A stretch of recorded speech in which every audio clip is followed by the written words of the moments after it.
সাহাবায়ে কেরামের অনুসরণ ছাড়া, অনুকরণ ছাড়া নিজের জীবনকে ইসলামী পথে বাস্তবায়ন করা কখনো সম্ভব নয়। রাসূল করিম সাল্লাল্লাহু আলাইহি ওয়াসাল্লামকে আমরা দেখি নাই রাসূলের প্রতি তাজিম মুস্তাফা কেমন, সাহাবায়ে কেরামকে যদি অনুসরণ না করি আমরা শিখতে পারবো না। আমি যদি আপনাদেরকে বলি আপনারা আমাকে অনুসরণ করুন, তাহলে অনুসরণ করার ক্ষেত্রে আমি আমাকে তাজিম করতে জানবো না।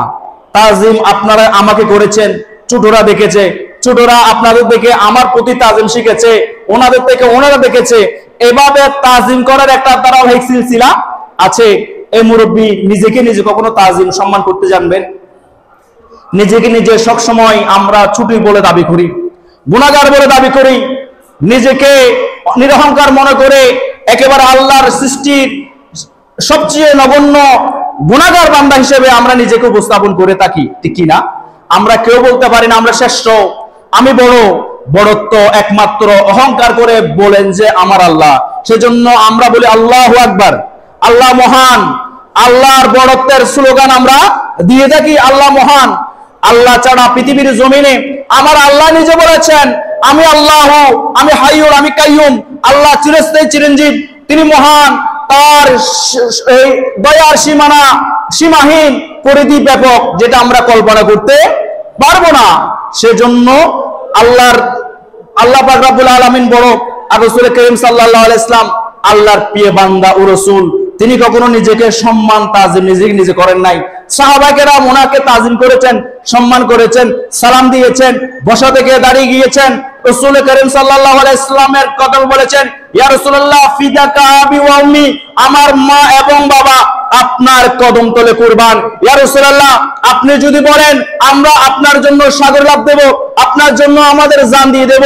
অথচ রাসূলের শানে মহব্বত দেখিয়েছেন সাহাবায়ে কেরাম, রাসূলের সম্মান, রাসূলের শানে তাজিম মুস্তাফা দেখিয়েছেন সাহাবায়ে কেরাম। জোরে বলুন সুবহানাল্লাহ। সেজন্য রাসূলের ভালোবাসা, রাসূল নিজেকে নিজে কেমনে ভালোবেসেছেন সেটা রাসূল দেখান নাই। রাসূল বলেছেন আমাকে তোমরা ভালোবাসো। ভালোবাসাটা কি পর্যায়ে ছিল? রাসূল বলেছেন আমাকে তাজিম করো। তাজিমটা কোন পর্যায়ে ছিল? আপনি আপনাকে তাজিম করে দেখাই দিতে পারবেন? আপনি আপনাকে কখনো সম্মান দিতে পারবেন? আপনি আপনাকে সালাম দিতে পারবেন? সম্মান সালাম বোঝার জন্য, তাজিম বোঝার জন্য পার্শ্ববর্তী অন্যজনের সহযোগিতা লাগবে। আমাকে আপনারা সালাম দিলে আমি সালামের প্রতি উত্তর দেব, আপনারা আমাকে তাজিম করলেন আমি তাজিমটা গ্রহণ করব, সেটা অন্যজনে দেখবে। আমি নিজেকে নিজে বড় বললাম, নিজের তাজিম নিজে করলাম, এটা কখনো সুন্দর নয়, সম্ভব না।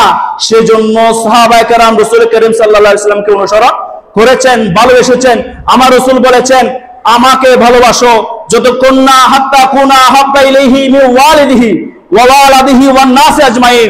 আমার রাসূল বলেন লা ইউমিনু আহাদুকুম, তোমরা ততক্ষণ পর্যন্ত ঈমানদার হতে পারবে না হাত্তা কুনা হাব্বা ইলাইহি মিন ওয়ালিদিহি ওয়া ওয়ালাদিহি ওয়ান নাস আজমাইন, তোমার ছেলে, তোমার মেয়ে, তোমার মা, তোমার বাবা, পৃথিবীর সকল মানুষের চেয়ে যতক্ষণ না আমি তোমাদের কাছে বেশি ভালোবাসার পাত্র হব না, ততক্ষণ পর্যন্ত তোমরা কেউ ঈমানদার হতে পারবে না।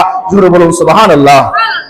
তাহলে রাসূল ভালোবাসার জন্য আদেশ দিয়েছেন, সে ভালোবাসা বহিঃপ্রকাশ করেছেন সাহাবায়ে কেরাম নিজের জান দিয়ে, নিজের মান দিয়ে, নিজের প্রাণ দিয়ে, নিজের ইজ্জত আবরু দিয়ে, নিজের জানটুকু পর্যন্ত দিয়ে, কখনো জানা তোয়াক্কা করে নাই। আমার রাসূল যখন বদরের যুদ্ধে বিজয় অর্জন করার জন্য গেলেন রমজান মাসে, সাহাবায়ে কেরামের ওপিনিয়ন চেয়েছেন, এ সাহাবারা তোমরা কি আমাকে সহযোগিতা করবা, যুদ্ধ করবা নাকি ফিরে যাবা? আমরা তো যুদ্ধ করার জন্য, আমরা তো কাফের মুশরিকদের সঙ্গে যুদ্ধ করার জন্য প্রস্তুতি বের হয় নাই, আমাদেরকে আল্লাহ নির্দেশ দিয়েছে, আমরা বের হয়েছি, এখন আল্লাহ হুকুম দিয়েছে যুদ্ধ করতে হবে, এখন তোমরা কি বলো? তখন সাহাবায়ে কেরাম দাঁড়িয়ে বলেছেন ইয়া রাসূলুল্লাহ আপনি আমাদেরকে মুসা আলাইহিস সালামের জাতির মতো ভাবেন না। ওই মুসা আলাইহিস সালামের কওম, মুসা আলাইহিস সালামের জাতি যখন বাইতুল মুকাদ্দাস রক্ষার জন্য যখন ওনারা গিয়েছিল, যখন মুসা আলাইহিস সালাম বললেন এই আমার জাতি কম, আমরা গিয়ে ওই বাইতুল মুকাদ্দাস রক্ষা করি, তখন তারা বলেছিলেন এ মুসা, ওখানে এই অনশনে একজন ব্যক্তি ছিল যে ব্যক্তিটা 12 জনকে একসঙ্গে আগে ফেলতে পারতো, এত শক্তিশালী মানুষ।